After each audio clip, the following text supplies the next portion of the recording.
Good afternoon, Tim Ledder. It's great to have you here in the Business Growth Support podcast. Please introduce yourself. Looking forward to it. I am a 25-year veteran of the investment space. I do it for myself and for the clients that I work with. Yes, the company you incorporated is Miller Investment Management. Yes, is an institutional asset manager. We've been around for 26 years, and my work at Miller focuses on working with for-profit and nonprofit organizations, helping them really think strategically. So you mainly focus on foundations and charities expertise. Yes, my primary function is working with those corporate on two particular areas. And what I do is I help them eliminate those headaches, and meeting those people where they make decisions to me is a friction point. And that leads me to my second business, which is helping organizations that are in the nonprofit space, the foundation and endowments, with managing their money as efficiently as possible, because these people work really hard, right? They do noble things for people, and generally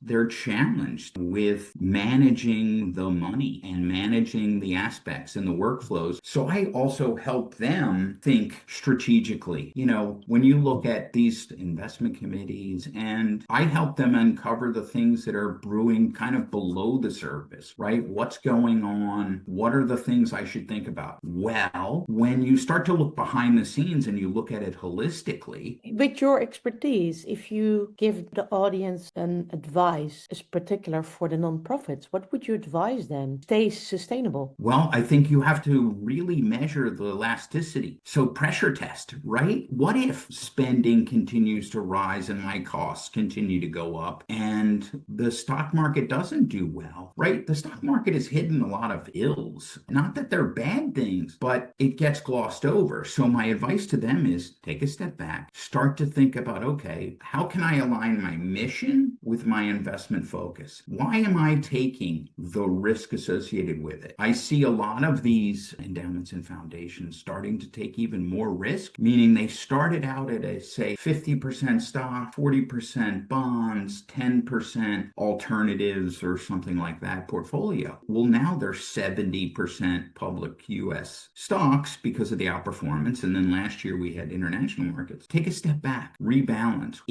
and pressure test it, right? See how this portfolio is going to do. If giving continues to decline and the portfolio performance doesn't keep up, what's going to happen to my spend rate? You also give those tips on LinkedIn, you told me. So tell me a little bit more about that. What I try to do is post regular content that says, hey, look, if this is in an area that sounds familiar, I help them think strategically about it and about the decisions they're making and the potential ramifications for those decisions. I generally post really current, meaningful topics for all these organizations and some of the downstream impact. With pleasure brought that up because I think it's valuable. I have a last question to you. What is your opinion, your perspective on the AI wave? I think it's a fantastic area that for growth, especially for folks in the asset management business. I think folks are very scared from a compliance point of view. But as you say, the efficiencies that you can create within your business that make you look like a Fortune 500 company,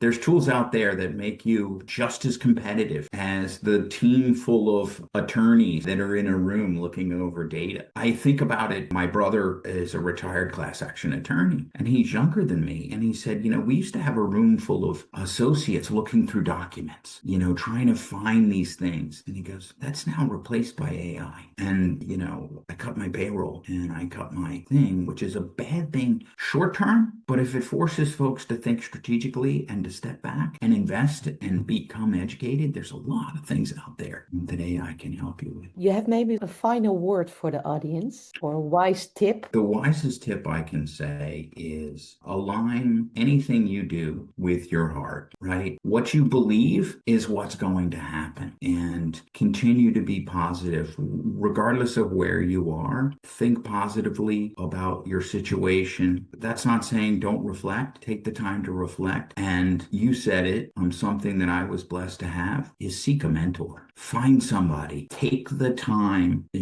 to invest in yourself. Thank you, Tim. It was great to have you here. Thank you.